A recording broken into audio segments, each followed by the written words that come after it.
All right, here we go. So today we're talking about building and scaling an effective team. And first, in this topic, we're going to talk about when and why you should recruit. So, I mean, it's not the right time for everybody to try and build a team. And Yvette, you've been in the industry a long time, so you already have agents working with you.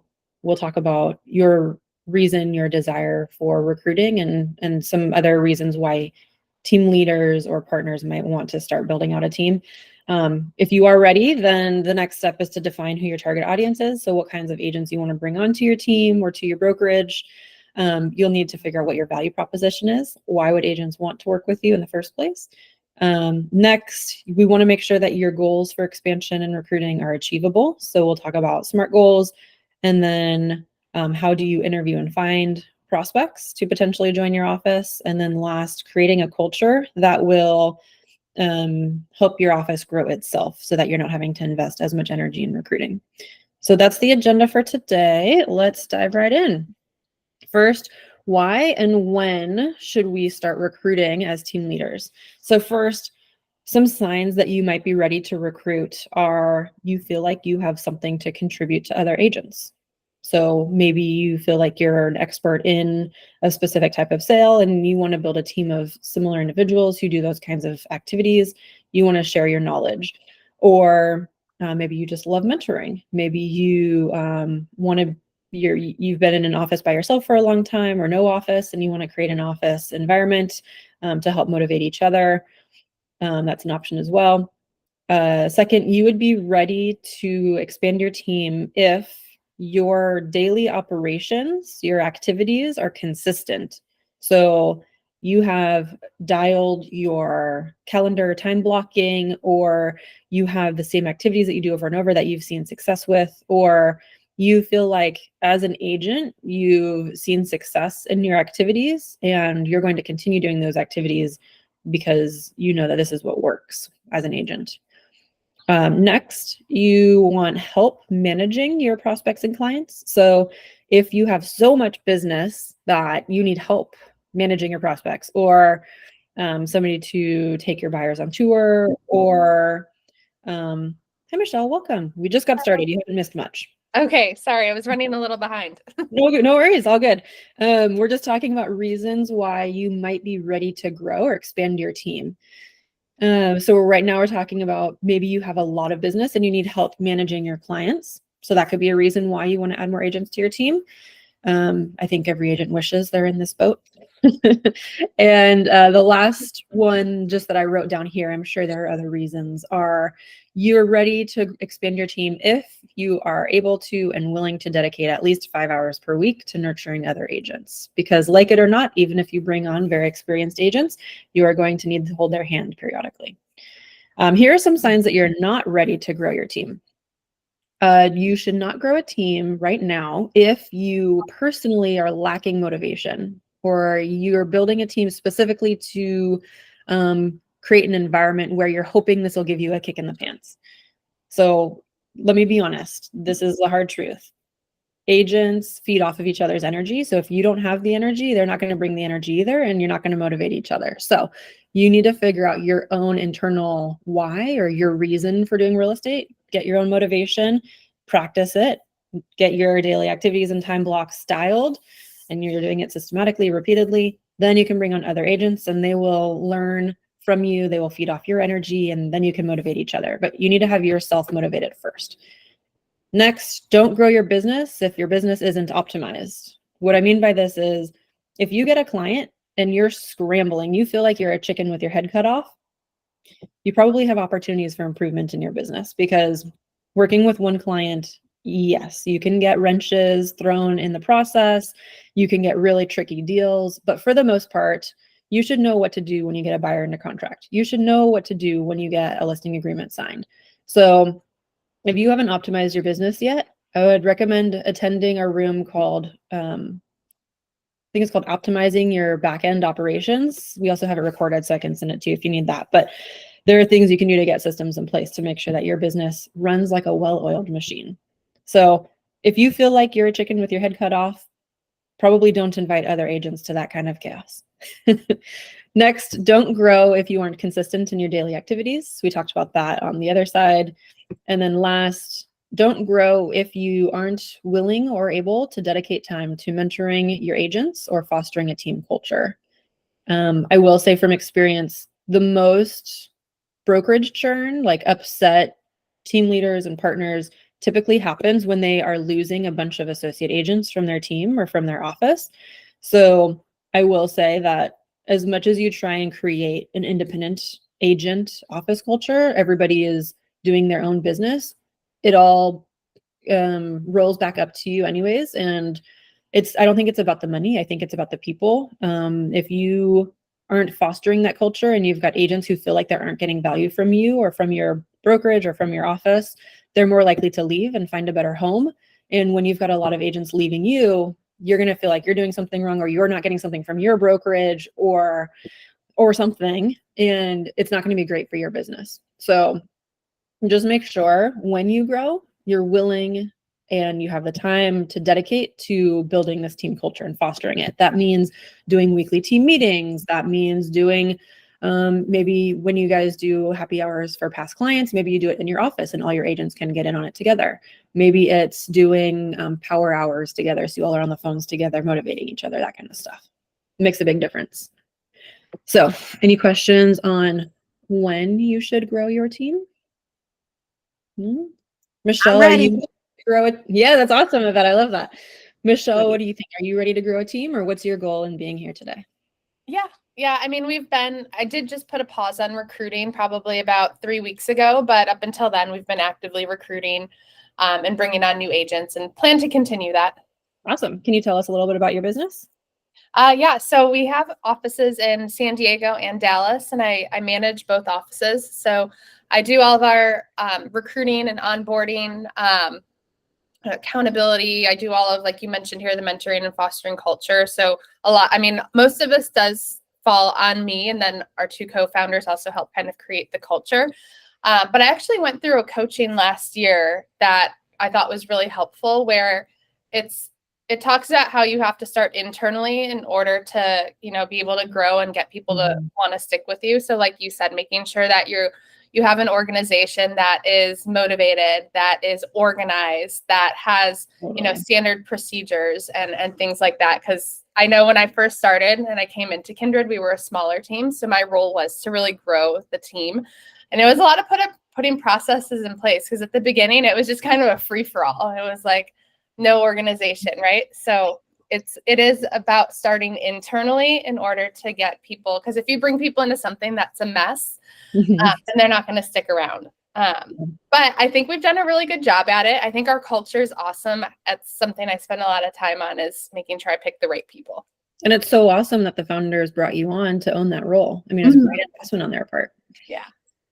Very cool. Well, thank you for sharing. Yvette is in Southern California. Yeah, I met Yvette yesterday, actually, on another room. Oh, awesome. Hi, Yvette. The Rise and Radiate. Rise and Radiate. Yeah. Oh, awesome. How did that room go?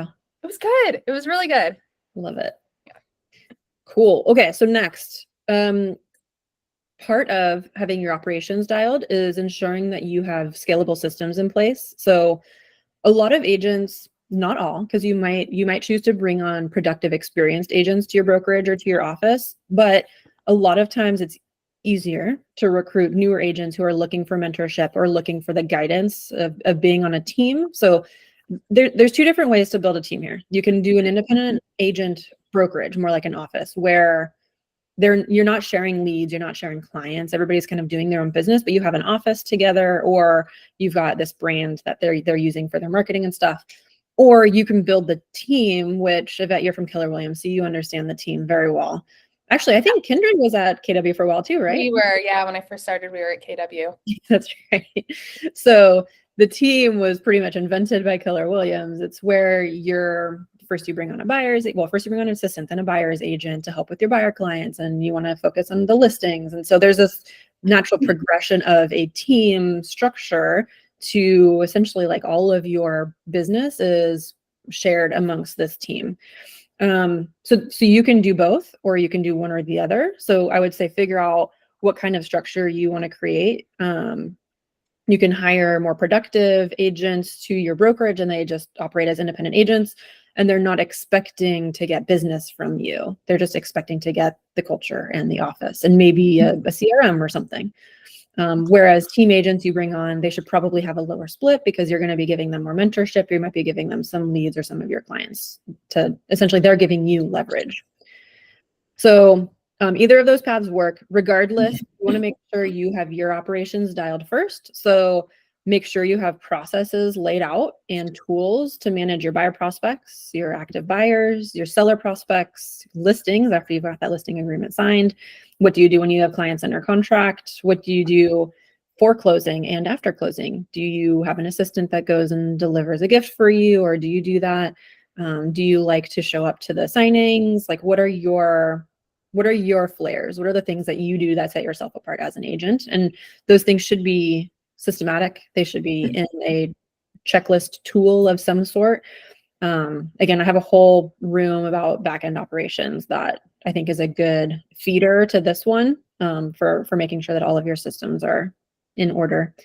Some tools or applications you might want to have in place for yourself, but also because it's helpful for collaboration among your team would be a tool for nurturing. That could be a CRM database, something for email marketing. Maybe it's MailChimp or ActivePipe where you're sending out regular newsletters to your database. You want a tool for what I call conversion. So how do you convert a seller prospect into a seller client? You need a tool for CMAs. You can use your MLS, of course, or you can get some of those fancier tools like Moxie or Cloud CMA.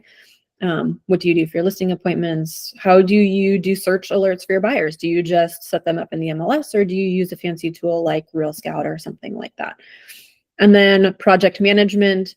I was an operations manager for a team for a while at Keller Williams, and this was my area was the listing prep. So we had a project management tool that we had set up that had smart due dates based on escrow timelines and a whole checklist of things that had to be done at different times during the process. So some sort of project management tool like Asana or Trello or something for getting your listings ready. And then different checklists for different stages of your client relationships, all the way through close of escrow and after. For example, a checklist item for ordering and delivering the closing gift, right? So that's just an idea of some of the operations you want to have in place prior to recruiting. Next. And I think I have all that together. Like I use Lofty. Awesome. I have my transaction management, my data triggers, smart plans. Amazing. Yeah, all that. So I feel good that I'm definitely on the right track. Yes, perfect. All right, so we're on to the define your target audience phase. Yvette, have you thought about what kinds of agents you want to bring into your brokerage? Well, I am looking at what we call, and this is I guess a Keller Williams term, the teamerage. So my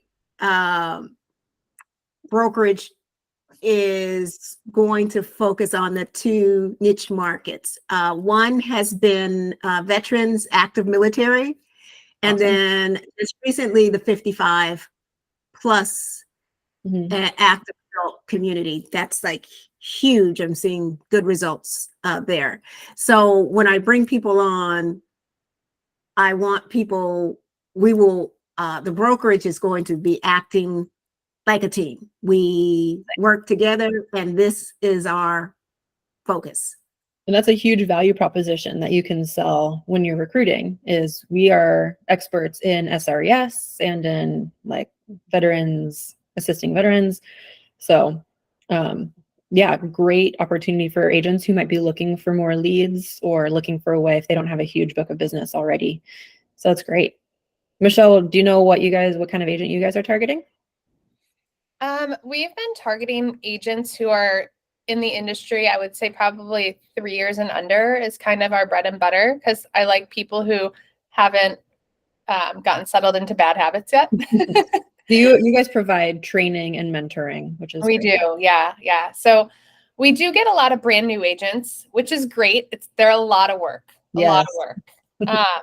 But when you're picking out the right people and you're investing your time into them, it's usually a win-win in the end. But I think some of my favorites are actually people who have been with maybe Keller Williams or another brokerage like that for 6 months to a year as a solo agent and just maybe weren't making it on their own and needed a more supportive community, brokerage. So we brought in a lot of people like that, and they've proven success. They've turned their careers around.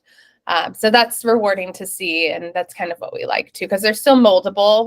Where they'll learn our procedures and our CRM and how things work. They're not set in any certain way yet. So I do like that. That would have been me in October of 2014, 10 years ago. But I ended up leaving the brokerage and I went and worked for a startup, my first startup actually. So if I had found Kindred back then. I know, geez. I'd be here today. You know? So you guys both have a great idea of what kind of agent you're looking to bring onto your team or to your teamerage or brokerage. So that's awesome. We'll fly through this part, but the first thing you want to do is figure out what is this agent or what are these agents going to do for your team or for your company? Do you need help managing your clients? Do you have too many clients? So in that case, it's more of the team structure. Do you have too many leads and you need help converting? Maybe you want somebody that's a little bit more like an ISA to start and they're just spending a lot of time on the phones. Do you want somebody who is going to help you expand geographically? So like Kindred, you're in San Diego and was it Dallas? Mm-hmm. So you guys have already expanded. Let's say you wanted to launch Colorado. You might need to find an anchor agent in Colorado to start that office for you. Yep.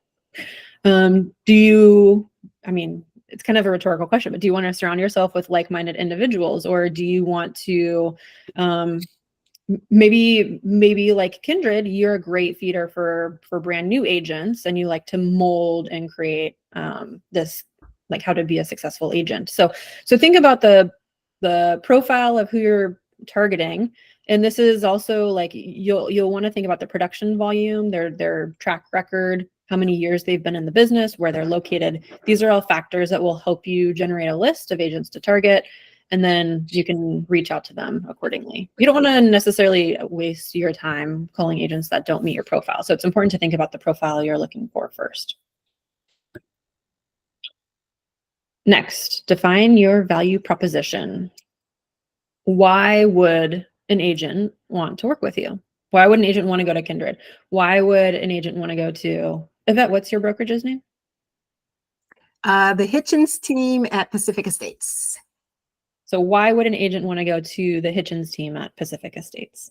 So think about what you offer. Do you offer marketing support? Do you offer operations support? Do you provide leads? Do you need help with some of your clients? Are you, what kind of team leader are you? Are you the manager? Are you the mentor? Are you just the CEO and you don't really want a whole lot of interaction with your agents?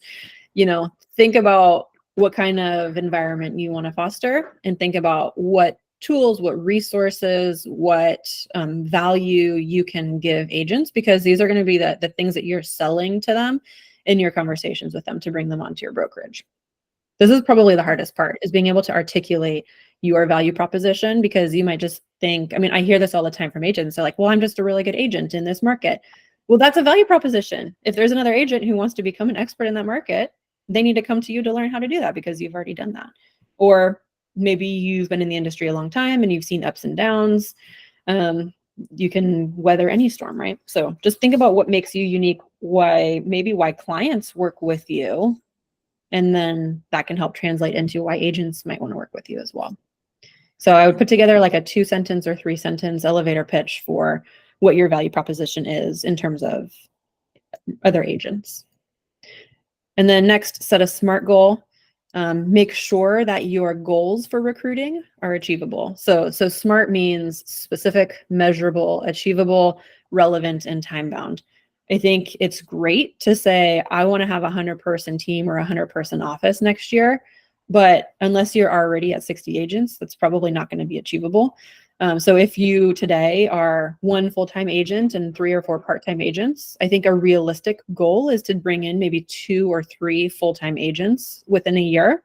And then obviously, as you get in the practice of recruiting, you're good at those conversations, your value proposition is defined, and you have more agents in the office sharing your culture, spreading your culture, and they're also talking about the benefits they've gotten from the office, then it'll have a snowball effect and the recruiting will become a lot easier. But set a goal for yourself that's achievable. You both are from Keller Williams, so you're familiar with annual goal setting. If one of your goals this year is recruiting, just make sure that you're not overcommitting yourself, because you don't want to be disappointed when you fall short. Just keep in mind, you can control the activities you do, but you can't control the outcome. So if you're setting a goal that's not achievable, you might be doing all the right activities, but you might not be achieving the desired outcome. That's not your fault. That just means you didn't set the right goal. So try and set a goal that is achievable, so that if your activities aren't hitting that result, then you need to change your activities to make it more effective. Maybe you're cold calling agents and that's not working. Instead, you need to go to broker tour day and go to that meeting before broker tour and go shake hands with some people. Maybe you need to spend more time calling agents that you've transacted with in the past and reminding them that you did business together and it wasn't a complete disaster. Those kinds of things. Any questions on goals? All right. I am keeping an eye on the clock a bit. Trying to fly through this for you. Next, find prospects. So once you have your profile determined, you've got your value proposition written down, and you feel comfortable talking about the value you would bring as a mentor or leader, next is to put a list of agents together that you can start calling or doing outreach to or showing up at their open houses to introduce yourself. So I would maybe just do an MLS search for I think you can generate this through the MLS. Is you can look up agents in your area. If not, we as a brokerage have some tools. We might be able to do a lookup for you to get you a target list of some agents. If you're trying to hire 2 or 3 agents this year, then I would make your list probably at least 50 agents, if not 100 agents, because you're not gonna see success with everybody you call, no matter how good your value proposition is. I saw an article a week or 2 ago that in 2023, 10% of agents changed brokerages last year. So if that's your conversion rate, 1 in 10, that's just for people likely to change brokerage, not even to change to you. So if you're looking to bring on 1 agent, you probably want to call 20 or 30 agents at least. And you're going to have more success with the people that you've interacted with in the past. So definitely prioritize people you've done transactions with that you liked their working style. You can do email campaigns to them. You could do, you can show up at meetings and introduce yourself, hand out business cards. You can show up at their open houses and meet them. Think of the more personal touches where it looks like you're going out of your way and putting in more effort. They're more likely to respond well to that. Can I ask a question? What about doing some type of event where you invite agents out? Maybe like a training session or something, but they know that it is also recruiting, what we do, what we offer, showing them our systems. Is that something that brokers do, where they do an event? Because I like to talk to many people and at one time, and then hopefully drill it down. Have you heard of anything like that? I have. It's kind of a similar concept to doing like a first-time home buyer seminar, right? So I think it's great because you're providing value before they're on the team. They're getting a look under the hood, right? They want to see how you do things and what value you can provide. So anytime you're giving away something for free, you're more likely to get attendance or people buying into this. I will say it's you need to make sure you market it correctly, because you don't want people to think they're coming for a recruiting event. They can know that might be part of it, but the focus of it should really be about the value that you're providing. And then obviously the more agents you can get, the more successful it will be. So if you only have 2 or 3 agents show up to it, it's going to be too intimate and they might feel like they're too much on the hot spot. Okay. And they're in the hot seat. Yeah. Hot seat. I knew it was one of those, but that's a great I like the hot plate. Something new that we're trying out here is we're starting to do hopefully monthly call nights with our team. And we do it at our escrow partner's office. They've got a really trendy, cool office and order in food. And we're starting to open that up to any agents who want to come and just spend a couple hours really just focusing on their business and growing their pipeline. Because, everyone's got to make calls. It's a lot easier to do it together than sitting at Mhm. home by yourself. So Was really our first one is in, actually it's next week, but I need to market it more on our social media, but our Esker team has also been marketing it in their newsletters on their website, and they'll be putting it on their social media.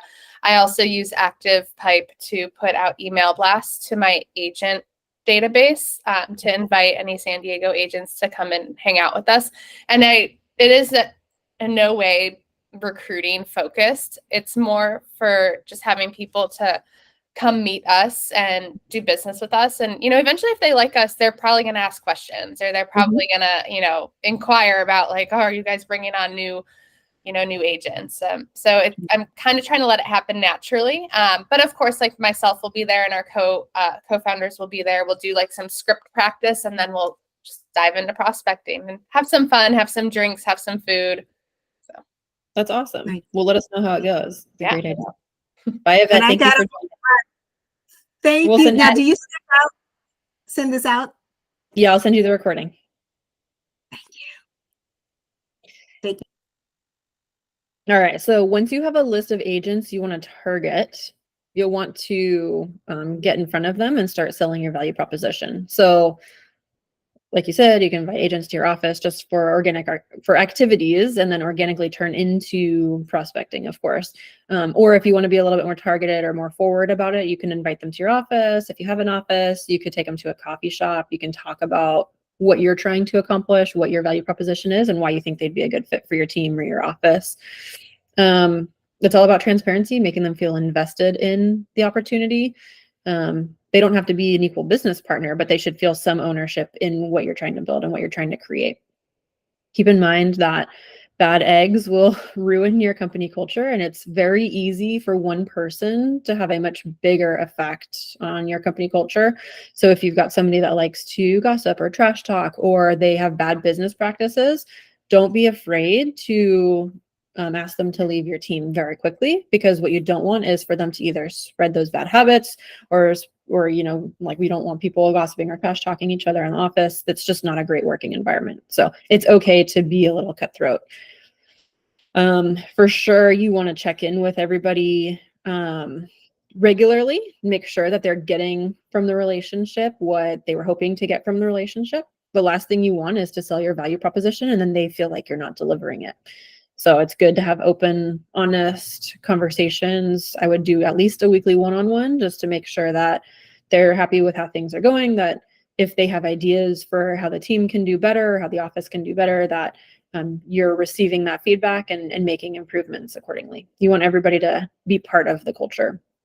And then last, and this is probably, I don't know, for some might be the easiest part, for some might be the hardest part, is to figure out what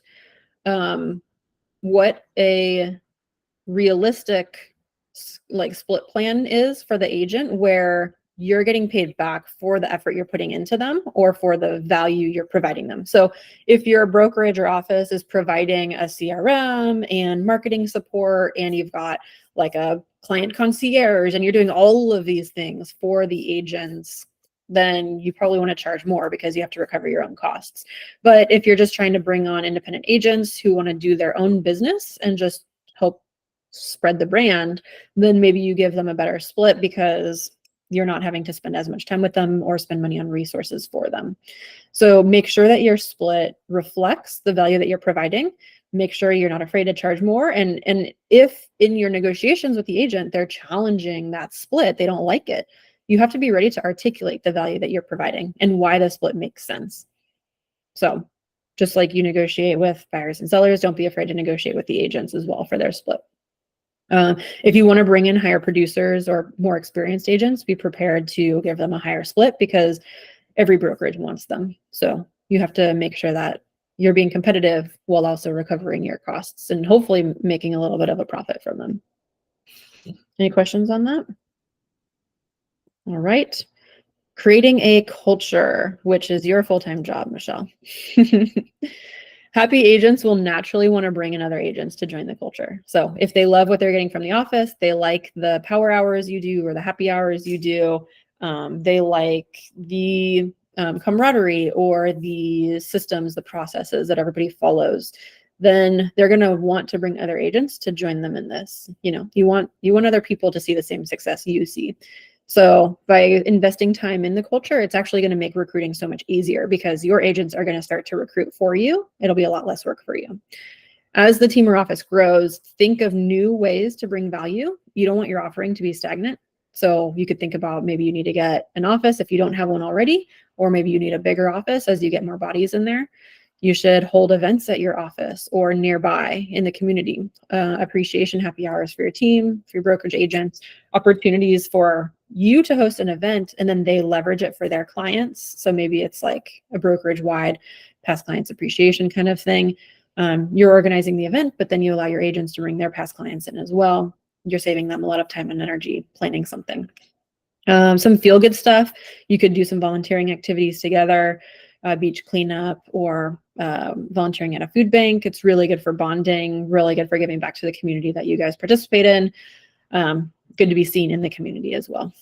And then as the leader, you want to make sure that you're showing up every day and leading by example. So if you're not there, what's going to motivate your agents to be there?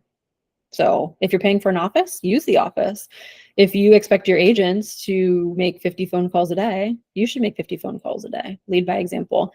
Your energy will be contagious. So if you bring the energy, they'll bring the energy and everybody will have more energy. If you bring apathy or lack of motivation, then you're going to have a hard time getting everyone else motivated as well. Oh, that was it. Hey, we were very efficient today. Michelle, did we cover what you were hoping to cover? What questions do you have? What more can we talk about? No, that was really good. Thank you. I think you touched on a lot of really good points here. So appreciate it. Awesome. Well, I love that you guys are already recruiting and have already established 2 very successful offices. What do you think are the 2 or 3 most important things for agents to do when they're recruiting? Besides hire a person. Yeah. I think it's important to make sure that the prospective agent that you're talking to, that their goals align with what your company's vision and goals are, being on the same page, that they're a team player. Obviously, there are certain people and personality types that are just better to be solo agents, and you don't want to take someone who has that personality type and put them on a team because they're not going to be successful either. So that, and then I think, honestly, just finding the people with the right culture, because I would rather have someone who is not as high of a producer, but has the right culture, the right attitude, and brings like a light into the room, rather than someone who is like the highest producer ever, but has a sick attitude. For sure. Yeah, because that'll end up being toxic for the whole team. So identifying the right profile and then making sure you're screening the candidates so that they're a good fit for the team first. Very important. Well, thank you. Thanks for coming. Thanks, Jessica. Hope you have a good rest of your day. You too. Bye-bye. All right, bye.